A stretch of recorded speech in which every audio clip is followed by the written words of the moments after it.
Hi. So I'm going to start out this week's introduction with a question. Where were you on 9/11?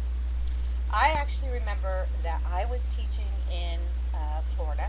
I was teaching in Orlando at Valencia Community College, and I was teaching a mythology class. And oddly, or ironically enough, the class was on end of uh, life mythology. It was about what happens to us after we die, and we were looking at mythology of the Quran and what constitutes the next stage of life. And that afternoon, or I mean that morning, that is, of course, the terrorist attacks, 9/11 happened. The planes went into the Twin Towers in Washington, D.C. And like everybody else, the rest of that day, I sat glued to my TV set, unbelieving. And I could not escape the idea of how strange it was that I was teaching this topic about what happens to us when we die in mythological thought. When I say mythology, remember that one person's reality can be another person's mythology. So, for example, Christians will often say the ideas, the end of life ideas that are held by um, those from India or those with the Hindu religion constitutes mythology. In the same way, they'd say that Greek gods and goddesses constitute mythology. But of course, those who believe in the Hindu gods might look at the Christian philosophy as a type of philosophy that is built upon mythology as well, right? So one person's mythology is another person's reality.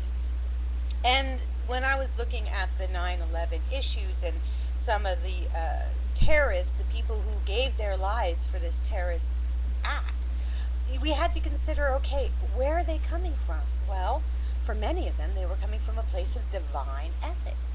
Now, it may be a form of divine ethics that you and I may not agree with, but certainly it was a valid space of ethical consideration for them. So this week we're going to look at what it means when we say terrorism exactly. How do we define this term? How come our view of divine ethic terrorism is wrong, but in another person's view it might be right?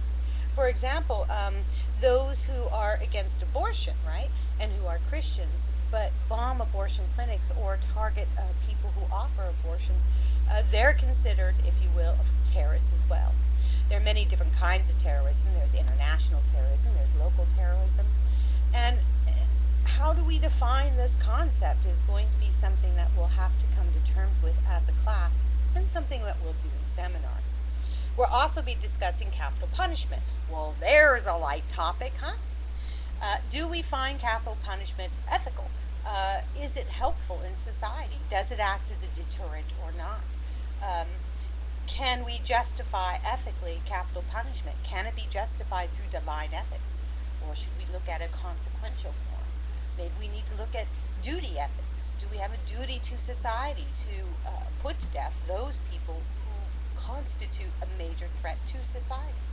Um, so we need to find out as a group and as our, of course, our community, if we agree with these ideas and how we feel that they should be approached.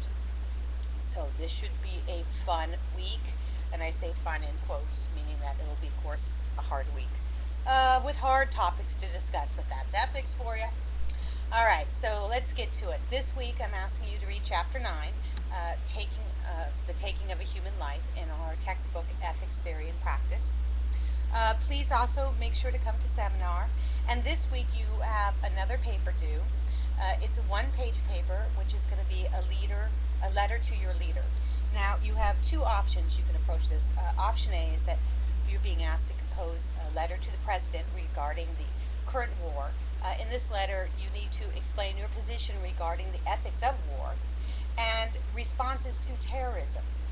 In your explanation, be sure to draw upon ethical concepts and reasoning, so that's not only terms that you are exposed to in this week's reading, but also our core ethical terms, which is duty ethics, divine ethics, intuism, virtue ethics, act utilitarianism, or rule utilitarianism. Make sure to make a distinction between the two if you use the concept utilitarianism.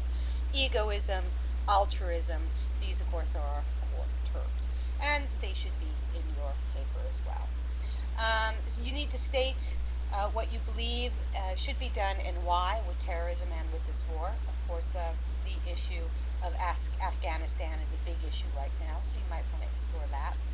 And this letter should just be one page in length, double spaced, and free of grammatical errors and writing errors. Or you could do option B. Option B is you're composing a letter to your state governor regarding the death penalty in your state. In this letter, you need to state your position on capital punishment. And in your explanation, you need to draw upon the core ethical terms and say why you support or do not support the death penalty, why you think it should be abolished or sustained. Again, this is one page in length, double spaced. And make sure that it's going to be free of any writing errors. Don't forget to check your knowledge. And under the additional resources this week, there are some flashcards for Chapter 9. And there's also a video on Inside the Wire at Guantanamo Bay. So make sure to check those out, as well as additional stuff in the announcement area. And I will see you on the boards. Thanks. Bye-bye.